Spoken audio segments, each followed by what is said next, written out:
The Psychology of Criminal Conduct, Chapter 6. The Role of Pro-Criminal Associates and Attitudes in Criminal Conduct. Figure 6.1 is a simplified version of Figure 3.1, modified to reflect the content of this chapter. In the GPCSL model, or cognition, i.e., the decision to act in a specific way, plays a central role.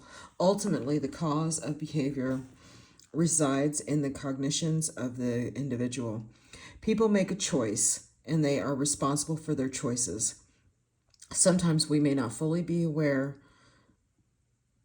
of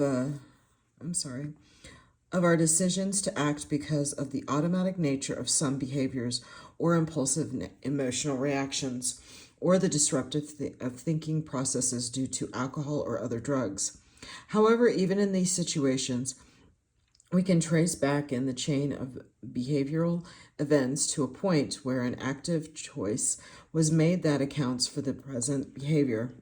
For example, an angry individual may choose to go to the bar and get drunk before ending up in a fight, or the drug addict chooses to leave his house to buy some drugs.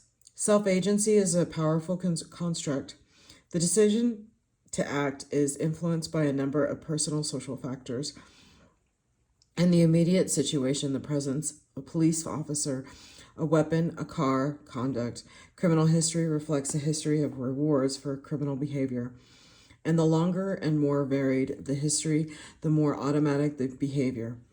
At a certain point, there is almost a sense of criminal expertise that makes crime quick and efficient.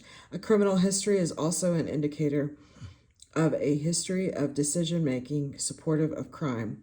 In APP, Chapter 5 of Impulsivity, Emotional Callousness, Sensation-seeking, and negative emotions also favors a decision to act in an antisocial manner.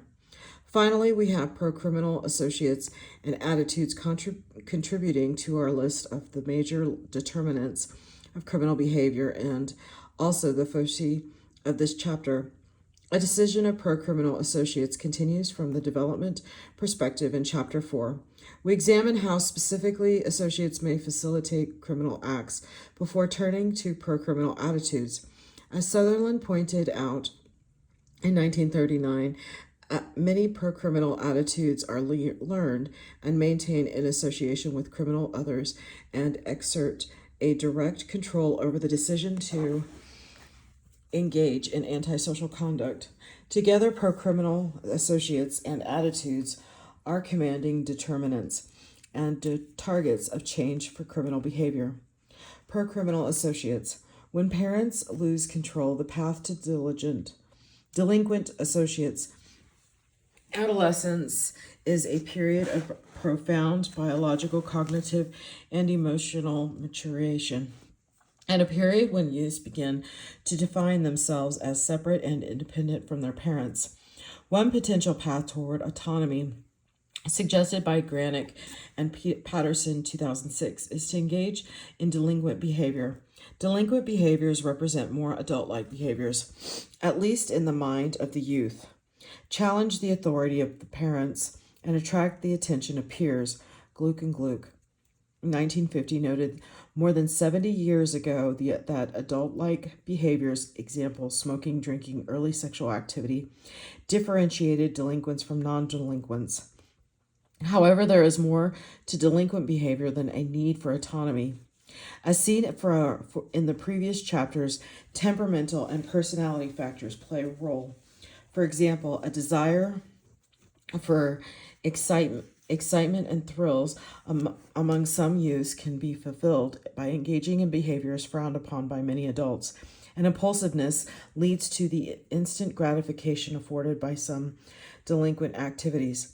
Inappropriate parenting also has a profound impact on the development of criminal behavior. A fuller discussion on family factors related to crime will be presented in the next chapter. But for now, there are 4 important points to make. First, parents may actually model and reinforce antisocial behavior while discouraging pro-social behaviors and attitudes.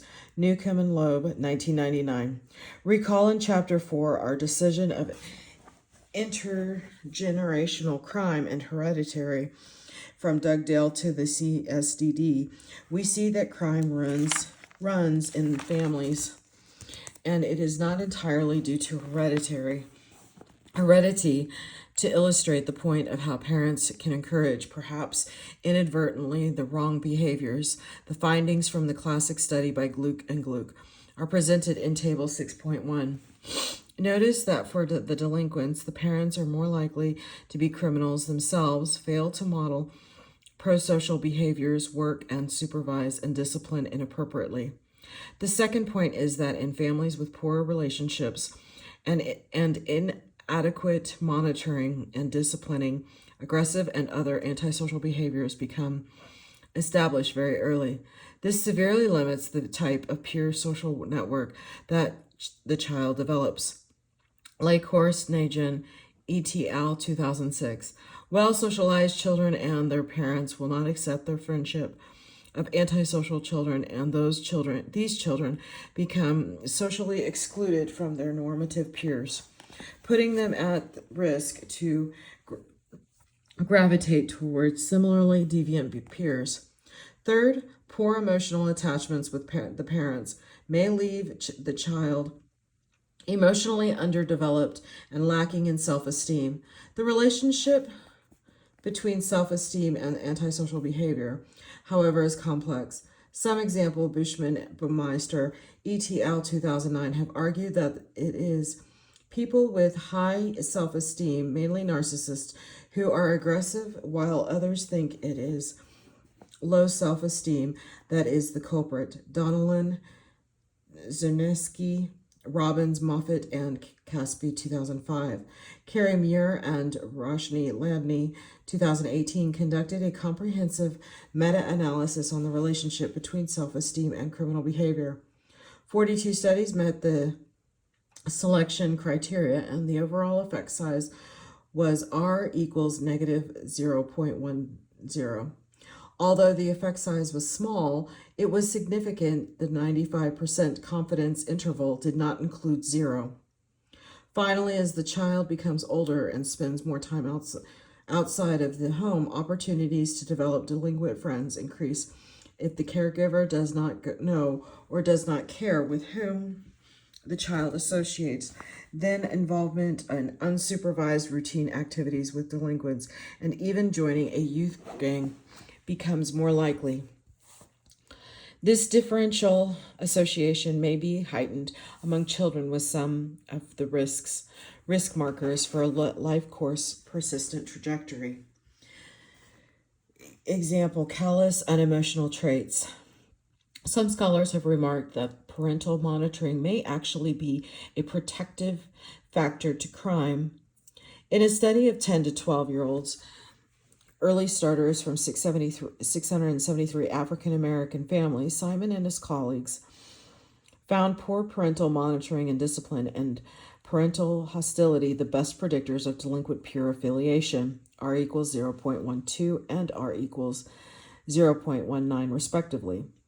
Psychological perspectives on delinquent associates. From the perspective of psychology, the research on social exclusion can inform our understanding as to why delinquents seek out to others' company. Criminal behavior is non-normative behavior that is widely disapproved of. Consequently, those who engage in crime will be excluded from the mainstream. The subcultural criminological theories also saw exclusion as a problem, but exclusion was made on the basis of class and not crime. Developmental psychologists are well aware that exclusions of young children from peers leads to a host of problems. Mark Leary and his colleagues have studied self-esteem for 40 years and have developed what they call sociometer theory. Essentially, people are always, or most of the time, monitoring how they respond to rejection from their peer group. The more one feels rejected, the lower the self-esteem, and on the other hand, the more one feels included, the higher their self-esteem. Self-esteem is basically an internal measure of how socially appealing one is to his or her peers. It seems that decreases in self-esteem alert one to being potentially excluded from social groups and may motivate the individual to engage in efforts to increase social inclusion. For the youth, joining criminal groups promotes social inclusions and may increase self-esteem. Of course, involvement in such groups also distances the offender from the influence of pro-social others. Social exclusions has also been linked to aggressive behavior, and one related area of interest is bullying. In a meta-analysis of 28 studies, school bullies were over twice as likely to commit crimes 11 years later than non-bullies.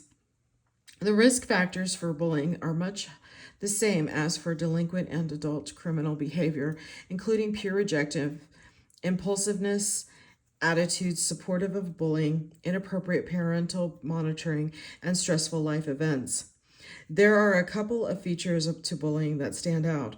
First, there is a high correlation, R equals 0.40, between being victimized and being the perpetrator. Walters 2021. That is, a victim can become a bully and vice versa.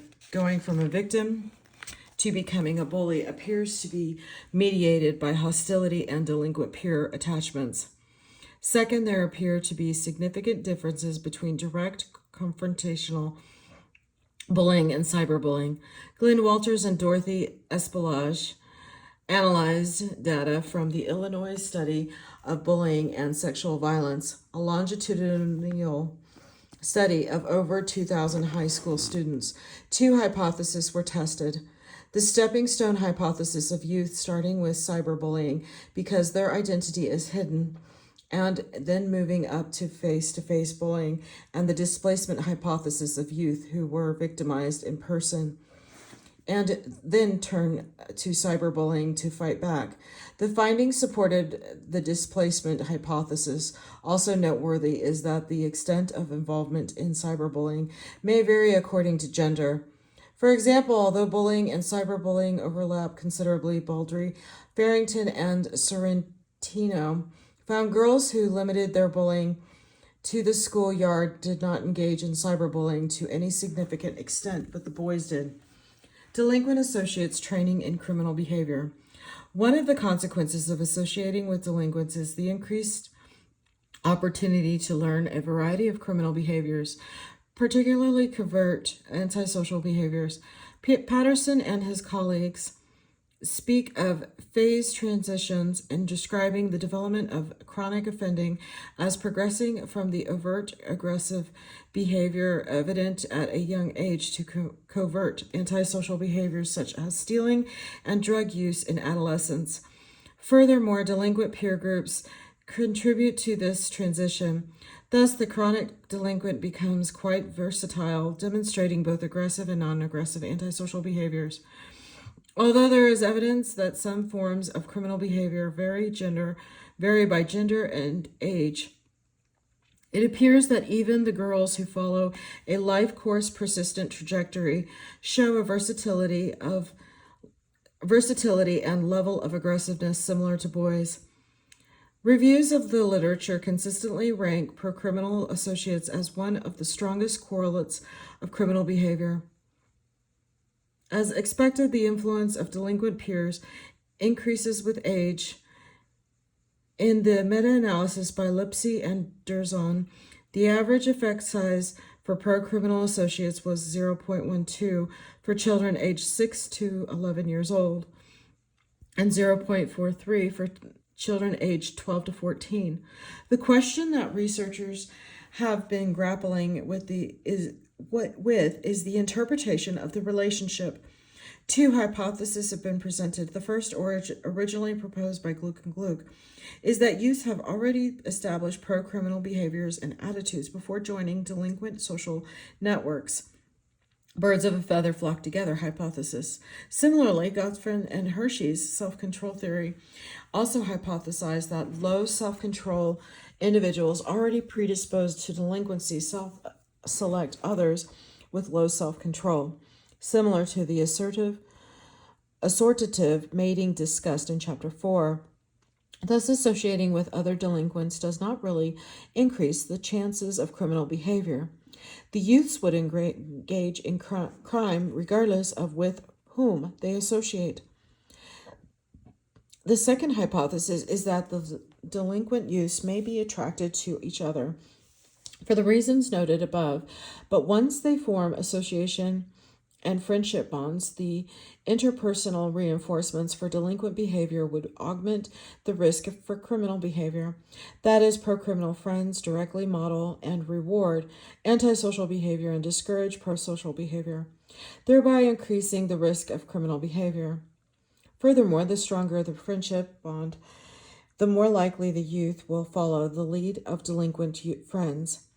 Both randomized experiments with undergraduate students and studies of the social interactions among delinquents and non-delinquents clearly show that peers can encourage pro-criminal attitudes and behaviors and punish pro-social behavior.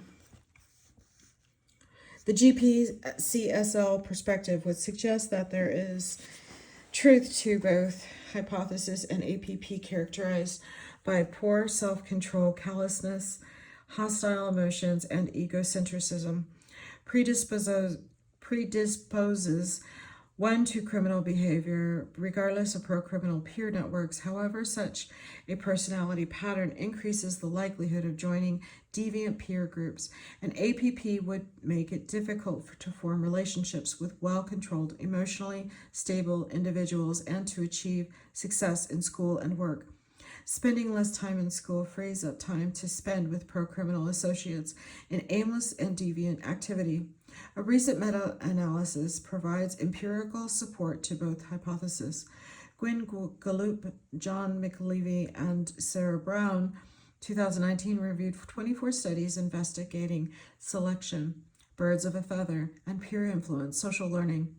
They found a moderately large effect size with antisocial behavior for peer influence, R equals 0.32 and K equals 21, and a smaller but still significant effect size for peer selection, R equals 0.08, K equals 28. Youth gangs. In keeping with the theme of this chapter, we turn to youth gangs. Youth gangs operate at the street and prison levels, and many are extremely violent and sometimes well organized. Criminologists have a long history of trying to understand the formation and maintenance of criminal groups, and this interest continues to flourish. The first challenge faced by researchers studying gangs is to answer the question, what makes a gang? Do two delinquents regularly hanging around with each other count as criminal gang, or do you need more than two? Do members have to commit all their crimes together, or can they go off by themselves to commit crimes? Is actual participation in criminal activity required? Gang with colors. Or is simply association sufficient, the gang wannabes? Must there be some concrete symbol such as colored kerchief or hand sign indicating their affiliation? Is it necessary to have a high level of organization with leadership? The issue of definition is complex, but the U.S. National Gang Center has adopted the following features defining a youth gang. 1, three or members between 14 and 24. 2, members see themselves as part of a gang. 3, others recognize the group as a gang. 4, there is a shared identity defined by name or symbols. 5, there is a permanence and organization to the group. And 6, there is an increased level of criminal activity. It is estimated that in 2012 there were more than 30,700 youth gangs in the United States with 850,000 gang members. 2012 was the last reported year by the U.S. National Gang Center. It is important to note that gangs are not limited to the United States. It is an international problem. The question most often asked is whether gang membership increases the likelihood of criminal activity. In general, the answer appears to be yes. In a meta-analysis of 179 studies, Parus, Turanovic, Decker, and Wu, 2016, found a mean R of 0.22 between gang membership and criminal behavior. The association is weaker and longitudinal. I can never say that word. Studies, but it is still there. Excuse me. Walters in 2019 has argued that the reason for increased criminal activity is because criminal thinking is reinforced by gang members, i.e., a social learning perspective. In the Pittsburgh youth study, more than 600 boys were followed over a 10-year period as they joined and left gangs. Approximately 25% had been or were still involved in a gang. The Rochester youth study, Thornberry, Cron, Lizotte, Smith, and Tobin, was based on 1,000 boys and girls, and the study by Meld and Ebenson, 2013, sampled 3,700 youths from 7 cities. Approximately 5% were gang members at one time or another. All 3 studies found increases in general criminal activity with gang membership and violent crimes specifically, although gang members were already quite delinquent before joining. Their delinquent activity increased more than expected when they joined a gang. For example, delinquents in the Rochester youth study who belonged to a gang represented 1/3 of the sample but accounted for 2/3 of the crimes. The longitudinal studies are also instructive in that membership in a gang is fluid. Gordon and colleagues found that 85% of the boys who joined gangs had left the gangs within 4 years. In the Rochester sample, almost 93% of the boys and all of the girls had left the gangs. In general, it is estimated that the average length of time spent in a gang is 1 year. In addition, commitment to the gang varies widely. Some just like to hang out with the gang rather than directly engage in crime. Epsinson and colleagues describe core members, and the data from longitudinal studies suggest that these core members represent no more than 15% of gang members. However, there has been the suggestion that there may be a rise in these core members, at least in the United States, as a result of incarceration. In prisons, gangs are more organized, and this may continue upon release to the community, creating a more stable adult group of gang members. There are remarkable similarities between delinquents who fully participate in gang activity and those who play a minimal role. The difference is that supervision and monitoring are important for both groups, but in a study of 940 gang members, the core members had much lower levels of parental monitoring than delinquents who were more casual in their commitment to the gang.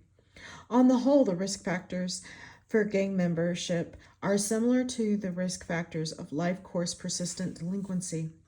Coming from a disadvantaged neighborhood and being raised in a dysfunctional family, as well as having pro-criminal attitudes and elements of APP, have all been related to gang membership. Moreover, the risk factors for girls appear to be no different than for boys. Although APP is indicative of gang membership, psychopathy per se does not appear to be a major element among gang members, despite mass media portrayals. This may be somewhat surprising, considering that many psychopathic traits, example callousness and hostility, would fit well in a gang environment. However, Alvarado Valdez, Charles Kaplan, and Edward Codina, 2000, administered the screening version of the PCLR to 50 gang members and a matched sample of 25 non-gang members. They found that only 4% of gang members could be classified as psychopaths. 24% of the non-gang members were diagnosed with psychopathy, In a larger study of more than 1,000 Singaporean adolescents, psychopathy was unrelated to gang membership. The lower prevalence of psychopathy among gang members may indicate that these individuals have such low affectional bonds to others that they prefer to operate on their own rather than with others, or regular criminals with any amount of common sense want nothing to do with them. However, Joseph and Rembert 2022 found similar but significant correlations between the PCL-YV scores, Chapter 5, and gang memberships for females R equals 36 and males R equals 0.25. The differences between the correlation coefficients for females and males were not statistically significant. The mixed findings and the fact that most studies of the psychopathy gang link use cross-sectional designs leaves us with no definitive conclusions.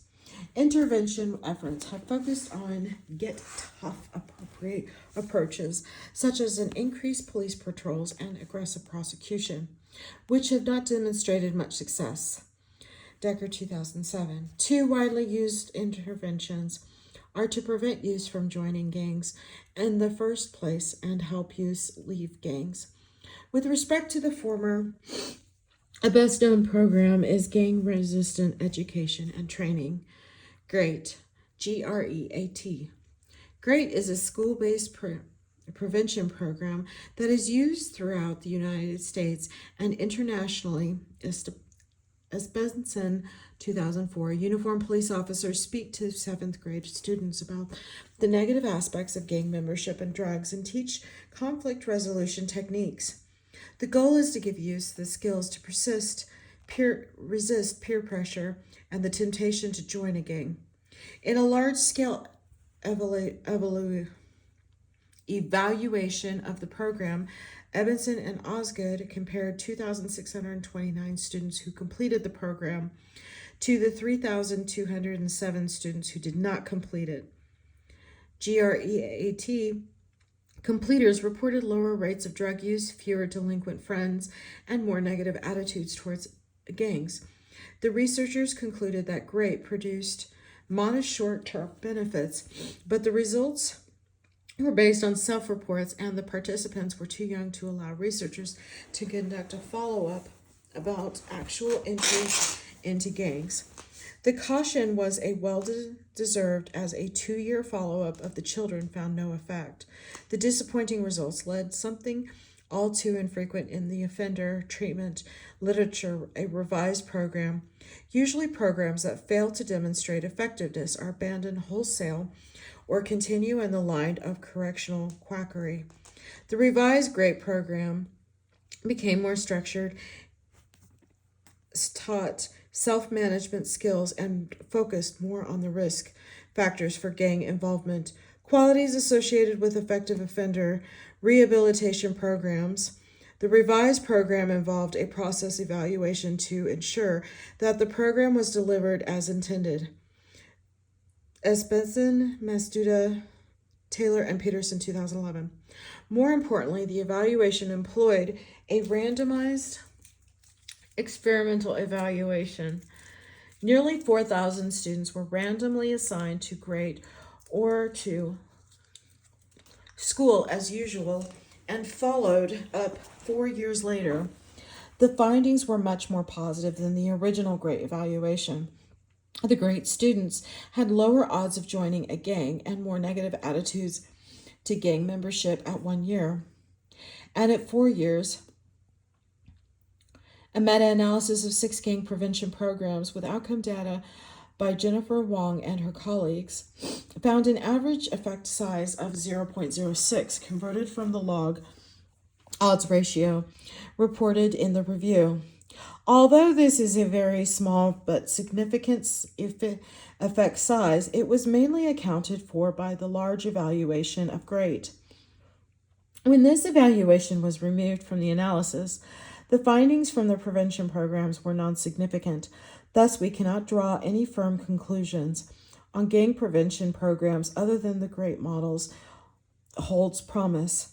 Evaluations of rehabilitation interventions intended to help gang members leave gangs and reduce their antisocial behavior are few and far between. Therefore, meta-analytic reviews assessing rehabilitative efforts per se are absent from the literature. The most relevant review available is by Huey. Their meta-analysis included 26 studies, but it was a mix of prevention, criminal justice, sanction, and treatment. Overall, a reduction in gang involvement was found, but there was no significant reduction in antisocial behavior. Unfortunately, Huey and his colleagues did not break down the results by intervention type. Other treatment interventions that are promising include functional family therapy, FFT, and multisystematic therapy, MST, and both are discussed in the next chapter. The research is focused more on youth at risk for gang involvement rather than established gang members. For example, an experimental evaluation of FFT by Denise Gottfredson and her colleagues found a reduction in criminal recidivism 18 months later and substantial cost saving compared to the control group. However, an evaluation of MST with gang-involved youth showed no differences in rearrest rates with non-gang members. This is surprising given that MST in general has been quite effective with serious justice-involved youth. Next chapter. Boxer et al. 2017 called for caution in dismissing the value of FFT as their evaluation was non-experimental, preventing a conclusion on cause and effect. Although rehabilitation is viewed in a very positive light throughout the text, treatment programs do not always provide benefit. Sometimes interventions can make matters worse. More will be said about this later in the book, but there is a literature on the harmful effects of some gang intervention programs. This literature is summarized by Rubinson, Galbraith, and Huey, and they note, for example, that police presence in the program and boot camps increased recidivism. To date, there is only one treatment study that has applied to the principles of effective rehabilitation, i.e. risk, need, and responsivity to gang members. De Placido, Simon, Witt, Gu, and Wong, 2006. A high-intensity cognitive behavioral treatment program was delivered to 40 gang members in a maximum security forensic facility in central Canada.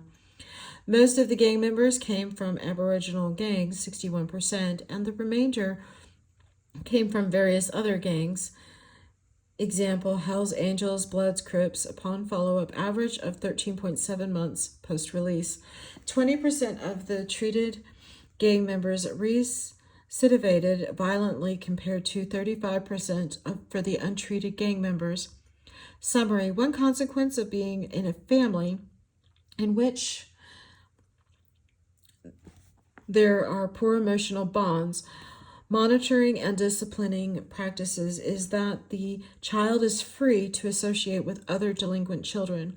Social support for a crime is theoretical and empirically one of the most important correlates of criminal behavior. From a prevention perspective, effectively intervening at the family level would not only benefit families directly, but also impact on the associational patterns that the child develops. Another consequence of being raised within a dysfunctional family environment is the learning of the pro-criminal attitudes. I will pause here, and this will be the end of part. I just want to make sure I'm halfway through. Yes. This will be the end of part 1, and I'll be back for part 2. Thank you.